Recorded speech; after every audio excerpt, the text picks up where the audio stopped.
A spaceship on an important mission has crashed on the moon and the situation is dire. Oxygen levels are declining, engines are down, a crew member is hurt, and they're too far from the research station. When Dr. Song awakens, she falls from her seat and notices the water, which means there's a leak. She wants to fix it, but when she looks out, she discovers the spaceship is resting on the edge of a massive chasm. This all started a few weeks ago. The year is 2075 and Earth is going through a serious water shortage. Sea levels are falling, it never rains, and infant mortality rates have spiked as people desperately consume contaminated water. Food shortage keeps getting worse because vertical farms can't do enough, and having pets becomes illegal. The government establishes a supply regulation to control the situation, rationing water depending on social class. The most important citizens get gold cards with unlimited access. This has caused hundreds of riots from the lower classes. At the Environment for Human Survival Research Center, Song is working with plants and animals. She gets a visit from Section Chief Kim of the SAA, or Space and Aeronautics Division, asking her to join their mission. At first she refuses, but she changes her mind when she hears it's about the Balhi Lunar Station, where her sister died 5 years ago. Because of her death, the government compensated Song with a gold card. Song attends a meeting to learn the mission details and meet the crew. The Balhi station had to be closed because of a radiation leak 5 years ago, so now the new team has to retrieve some important samples in capsules to bring back to Earth for research. Once they land on the moon, they have 24 hours to complete the mission, and the capsules must be transported in low temperatures. If they have any damage, they need to be extra careful with them. The team isn't told the capsule's contents or their location, so it's all very suspicious. Moments before takeoff, the crew is shocked to learn the usual co-pilot has been replaced at the last second by a stranger named Lee. The spaceship leaves Earth and reaches orbit right on schedule, and their flying goes smoothly until they get closer to the moon.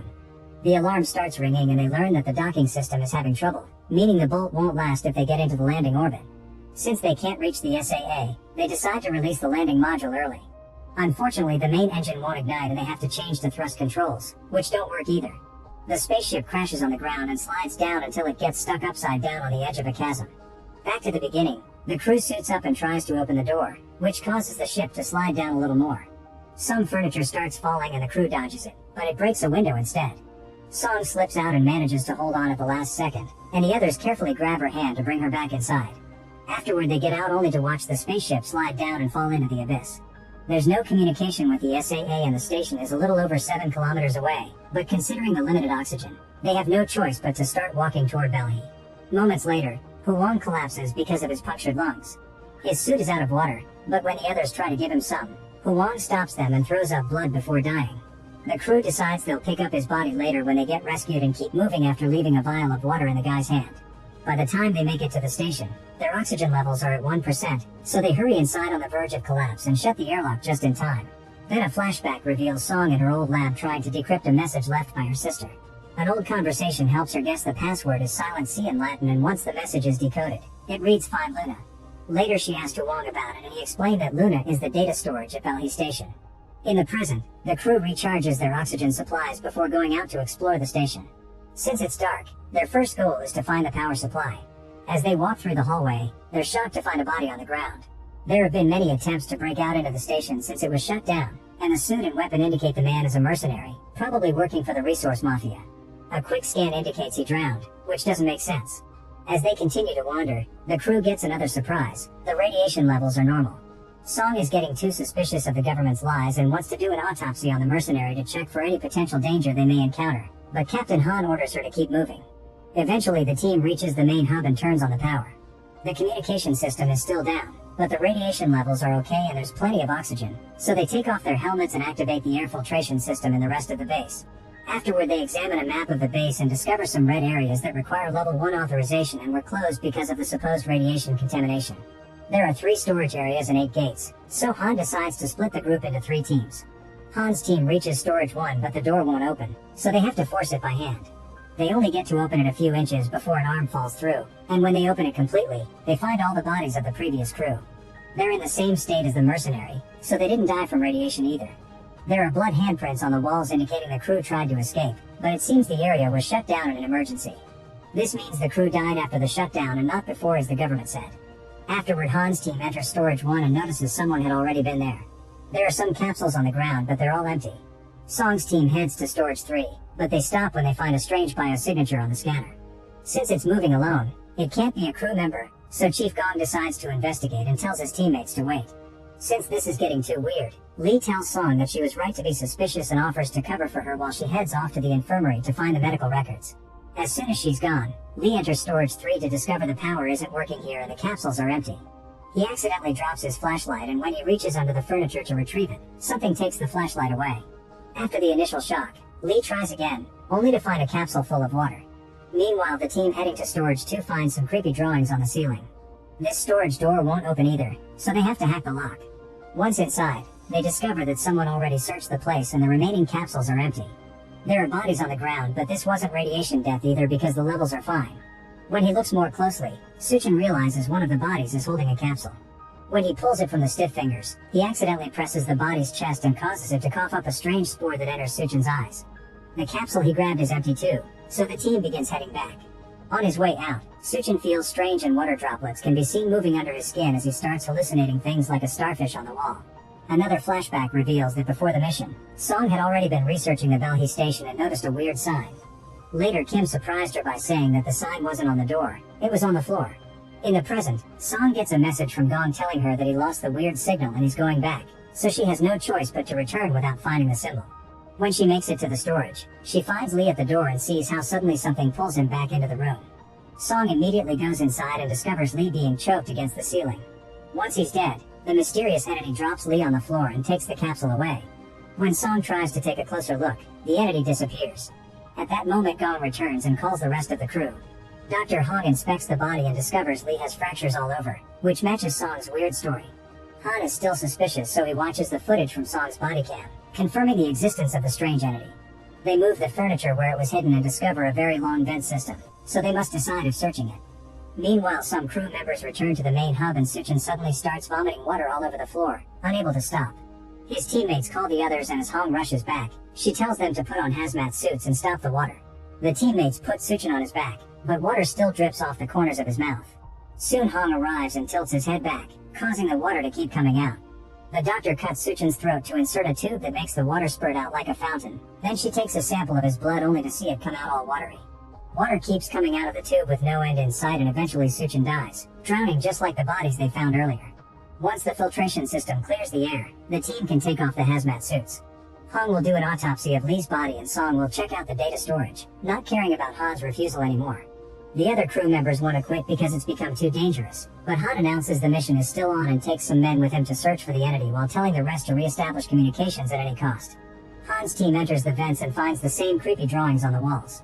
Suddenly their scanner finds a biosignal approaching them. However, it seems to be in another part of the facility because it passes right over them. The team tries to follow the same direction and comes across a door, but it's locked.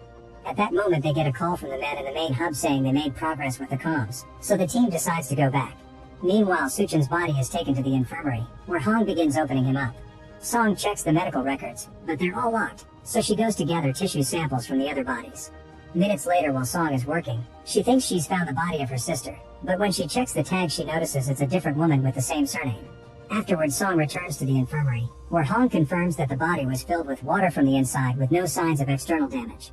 Song mentions the other bodies had similar symptoms, and when she checks the samples, she discovers the previous crew were in perfect health when they died, with no signs of virus or bacteria. Not to mention Suchin's blood appears to hold a separate layer of something unrecognizable. Back to Han, he learns from the others that they need to fix the digital unit. Usually the elevator would take them there, but it's out of order, so someone will have to climb down, which is very dangerous. Han volunteers to go, and when he stops by to inform the doctors, Song shares a theory. The creature didn't hurt her and is familiar with the internal base structure, so she thinks it may be a survivor. However, Han thinks it isn't possible. Afterwards, Song and Hong examine the vomited water and notice it's distilled. It seems the water itself could be the virus, probably extraterrestrial, and it could be the solution to the drought on Earth.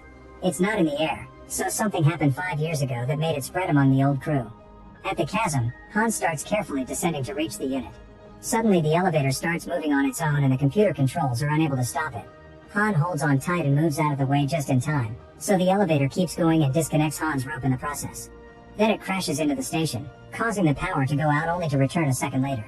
Then the crew begins lowering the rope again, but Han asks them to throw the whole thing off because the elevator is now falling. Moving quickly, Han connects the rope to one of the shafts and dodges the elevator again, but this time his body bounces against the metal and his oxygen system is damaged. After dreaming of his sick daughter back on Earth, Han decides to keep going instead of returning and successfully finds the unit. He quickly changes a panel so the team can reboot the system. Then he passes out. Thankfully, the crew quickly saves him and brings him back, but they have bad news. The comms still aren't working. The computer is completely functional, yet for some reason there's no signal. Suddenly they detect an unknown signal coming from Storage 3, so they go there to investigate. The room turns out to be empty, but when they check Lee's body, they find an old communicator indicating he's a rogue agent. Using this communicator, they manage to make the comms work and get in contact with Director Choi of the SAA. After Han updates her on everything, Choi orders him to concentrate on finding the intruder, and Han asks for the codes to access the restricted areas. He also points out Choi isn't surprised by anything he mentioned, so he suspects she knows more than she lets on. Meanwhile, Song wanders around the station and finally finds the door with the sign on the floor, but she can't open it without the right code. She returns to the lab and decides to try a new test. She drops some blood on a sample of vomited water, and it immediately starts multiplying at an amazing speed. They immediately hit it with extinguishers and all the drops instantly freeze, confirming that the water can only multiply as long as its host is alive. Song rushes to see Han, announcing the sample they had to pick up has always been water and accusing Han of knowing everything. A flashback reveals what Kim and Choi told Han before the mission. Song's sister Won Kyung had found water on the moon, so the Balhi station was built to study it. Han tells the others of this and says he kept the secret to protect them from moles like Lee, but Song immediately corrects him. She points out the lunar water is what killed everyone because it can't be controlled, but the government is hiding that information because they probably want to commercialize it without caring about the consequences. Then in private, Song tells Han that her sister wanted her to be there and asks him for the access codes. They go to the door with the symbol, and after Han removes their body cams, he uses the code to finally open it. The walls are covered with the database, and on a hatch on the floor, they're shocked to see some leaves. When they open it, they discover a long tunnel covered with plants. Song and Han immediately bring the rest of the crew and they agree to go investigate. While E2 stays by the hatch to guard it, the others carefully climb down and find multiple storage rooms filled with plants. They also notice this area isn't on the map.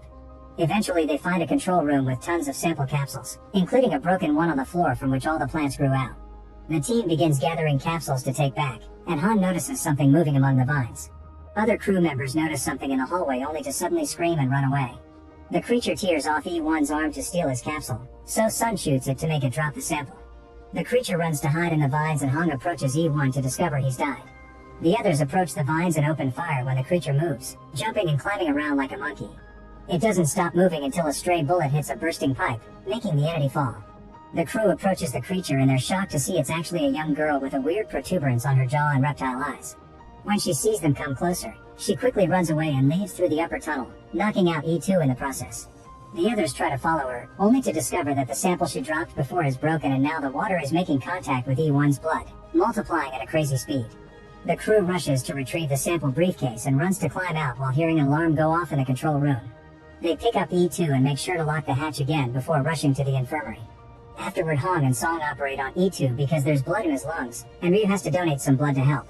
Once he's left alone in the infirmary, Ryu reveals he also has an extra communicator and sends someone a message saying he has a sample. The mysterious person replies with orders to eliminate all witnesses. Then the crew discusses what happened and Song theorizes that the girl is trying to stop them from taking the water. Han calls Choi to confirm they have the samples and informs her the intruder is a young girl, but Choi tells him to kill her anyway. After she hangs up, Choi reveals that she has a picture with the girl from many years ago. Next, Han authorizes Song and Han to go back into the tunnel to gather information while he returns to Storage 3. He goes inside the vent and this time he opens the door, allowing him to find the broken vent the girl used to move around and a bunch of blood stains. Han follows the blood while two of his men find another vent opening in a hallway, so they go inside and find an area not on the map. There are more bodies here and they start following the blood too, only to suddenly be startled when Han falls in front of them. It seems the girl has complete knowledge of the station and can move through it effortlessly. In the mysterious tunnel, Song and Han access the database and Song admits that she had no idea her sister was on the lunar base until she was informed of her death. Won Kyung had called her once before the accident, but Song didn't pick up the call and now regrets it. When they finally breach the computer's security, they're shocked to see all data has been erased. The duo returns to the infirmary and finds Ryu taking the samples, pretending that he has orders from Han. Song gets suspicious and stops him, and when Ryu takes out his gun to kill them, they all step back when they see the girl at the door. Ryu tries shooting her, but the girl dodges all the shots and jumps on Ryu to knock him down. While the rest of the crew arrives, Song carefully shows she means no harm and puts down a capsule for the girl, who has a tag with the name of Song's sister. When the girl grabs the sample, Ryu destroys it with a shot, and the girl collapses as she has a seizure. Song notices the protuberances on her cheeks moving like gills, but the girl runs away because she can take a closer look. Afterwards, Song puts away all the other capsules and tells the crew that the water can't kill the girl. Some crew members want to kill her, but Song forbids it because the girl is the only chance they have to save humanity. Then Han calls Kim, who confirms Choi was the one who ordered the station to be shut down and not everyone in SAA agreed. He refuses to share more information. He only urges Han to work with Song to find the truth. When Kim leaves his office, he discovers some rioters have managed to break a storage wall and now everyone is rushing to collect water. Meanwhile, Ryu sends a message asking for support forces. He gets a call from his contact, revealing it's an American man who insists he should kill everyone and go to Gate 7. Ryu grabs all the samples and as he leaves, E2 wakes up and sees everything. E2 tries following Ryu, who immediately shoots him and hides all the evidence. Back to Han, he tells the others they'll lure the girl out to capture her alive. They find the girl's location with the scanner, and then Song stands in the middle of a hallway with a sample in her hands. Suddenly the girl comes out of the vents, so Song puts down the sample and begins walking away. Han closes the first gate and drags Song out so he can close the other one, causing the girl to run out and get her leg caught in the door. Song tries to help her and as the girl bites her, she reveals a tag on her neck that says Luna 073. When Song calls her that, the girl starts crying, and Han shoots her with a sedative. Then Song opens the door and rushes to comfort the poor girl. At that moment, Ryu activates closure for all the gates from the main terminal. Luna panics and rushes to escape through a vent, so Song grabs the sample and follows her right before the gate closes between her and the team. Han is locked up in the infirmary and when she checks on the samples, she finds E2's body inside the freezer, so she informs the others. Sun runs to go through an entrance right before the gate comes down, so he starts making his way to the command center. Han and Gong manage to run through a few doors as well, but soon they also get stuck so they decide to take the vents. In the meantime, Song moves through the vents. Her map is broken and she can't contact the others, but Luna waits for her to show her the way. After lots of wandering, Song finds an office that Luna transformed into her personal hideout. There are drawings on the walls, a bunch of capsules, and pictures of the old crew including Won Kyung. Song shares some candy with Luna and after the girl falls asleep, Song finally finds the missing data brick. She connects it to a computer and watches a video called Water Response Test, in which the previous crew tested the lunar water on a fish. The little animal survived and the water filled a small tank. There's also a video called Luna and Song is horrified to discover the previous crew had done genetic experiments on human clones. Whenever a Luna died to another failed test, they would bring out a new one, making the number on her name go up with each test. The current Luna is the 73rd clone and the only one who survived. The next video is from Won Kyung, who explains she did all this to save humanity but isn't proud of it. Then Song injects Luna with the water sample, which instantly heals her wounds. At the same time, Hong escapes the infirmary through the vents and after wandering for a while, she's shocked to discover a storage with hundreds of Lunas in bags. She screams when someone touches her, but it's just Han. Together they find a door at the end of storage that takes them near to the control room, but they'll have to use the vents to access it. Meanwhile, Sun makes it to the command center, only for Ryu to welcome him with his gun out. Ryu pushes Sun and shoots him once before checking the map, allowing Sun to jump on him and disarm him to then start a fight. The men struggle for a while and once Ryu manages to push Sun off, he retrieves his gun and shoots Sun again. Noticing he's fallen next to the suitcase, Sun retrieves a sample before he gets shot once more, causing the capsule to fall and break. Ryu locks Sun up and watches how the water starts multiplying with his blood. Sun gets infected and after hallucinating a starfish, he starts throwing up huge amounts of water before drowning to death. Then Ryu tries to turn on the air filtration system, only to discover an anomaly in the pressure system. This is caused by the water in the plant rooms, which has spread and flooded the area. Ryu ignores the warning and opens the filtration system anyway, giving the water room to keep on growing. At that moment, Han and Hong drop down from the vent and find Sun's body but no Ryu in sight. Han immediately opens all the gates, and now the water has even more room to keep on expanding. Gong is still in the vents and eventually finds Luna's hideout. He wants to shoot the girl, but Song gets between them. When Gong informs Han, he also wants him to keep them alive and bring them over to the main hub. Afterward, Han finally finds Ryu and jumps on him, starting a fight. The men struggle to gain control of the gun and keep accidentally shooting it, creating holes in the ceiling. Eventually Han manages to overpower Ryu and tries to choke him, but Ryu punches him and gets away as he accidentally drops his communicator. At that moment the filtration system gives in and water begins sprouting out of all the vents, leaking out of the base and freezing under space's cold temperature. The water also begins to dribble through into the hallways and creates a wall between Ryu and Han, giving Ryu the chance to escape. Then a flashback shows the incident 5 years ago. Everyone was working normally when suddenly the alarm started ringing, so the crew ran to evacuate while the water found a little seed on the floor, instantly making it grow. The computer kept closing the gates and not everyone made it out on time. Others found the hallway blocked by guards who would shoot at them to keep them back while the gates closed. In the present, the water is starting to flood the station. The crew reunites in the medical bay and discusses how to proceed. Suddenly Song starts feeling sick and runs to lock herself up in another room, not wanting to infect the others. Then she starts vomiting water and passes out as she sees herself drowning. But while thinking about her sister, Song sees a light and starts fighting against the water. Minutes later, Song is shocked to wake up in the infirmary. Hong theorizes that Luna's bite filled her up with antibodies. Then Han and Gong read Ryu's messages and call Kim, who confirms the SAA rescue ship has detected a second spacecraft approaching the base. Song wants to know what will happen to Luna, and Kim explains she'll be taken to the Ministry of National Defense and the government will continue with the experiment. Song refuses to bring the water back to Earth, and Han reveals he asked Kim to gather the other officials to go against Choi, but Kim explains nobody wanted to join him because Choi is powerful. After the call ends, Song says they should go to the International Institute of Space Biology because it's a safe and neutral space station where they can buy time to make a better plan. Meanwhile, Ryu wanders around the station as he starts to hallucinate because he's infected too, seeing the people he killed blocking his way while the water continues to leak through crevices. Back to the crew, Han manages to gain Luna's trust because she sees the sticker his daughter put on his badge. This allows Han to put a tracker on her ankle just in case. Then the team starts making their way out, but Luna suddenly drops to the ground and hears the water flooding the hallway under theirs. Panicking, she runs in the opposite direction and the crew follows her right before the water reaches their hallway too. Vent lids continue to snap out all over the place and more water keeps coming in, but thankfully the crew runs fast enough to reach gate 7 and close it behind them. Here the crew finds a delirious Ryu, who shoots in the air to keep them back and starts crying as he apologizes for all the people he killed. It turns out he was one of the guards that kept the scientists from escaping 5 years ago and even pressed the button to close the gate.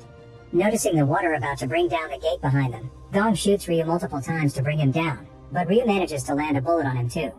Now the crew can step forward and bring down another gate that stops the water just in time. While Ryu vomits watery blood and dies, the team grabs his samples and rushes to the airlock, where they start suiting up. Gong is very weak, so Han closes his wound with tape and helps him put on his suit, but his efforts are in vain and Gong dies anyway. Once everyone is ready, Han tries to activate the air depressurization, but the system isn't working and he'll have to do it manually. Ignoring Song's pleas, Han sneaks out and activates the lever right before the water reaches this area too and brings him down. At that moment, Song and Han notice that Luna has already gone out without her suit. Both women immediately leave the station, running for their lives as the water brings down the last gate and reaches the outside, instantly freezing. Afterward, both women go looking for Luna and find her watching Earth. It seems she doesn't need oxygen to live. Nearby, the water drops Han's body, and when Luna approaches him to try to return the badge, he dies crying for his daughter. Then finally a rescue shuttle comes to pick them up. Make sure to subscribe and turn on notifications so you can watch more videos like this. Thanks for watching.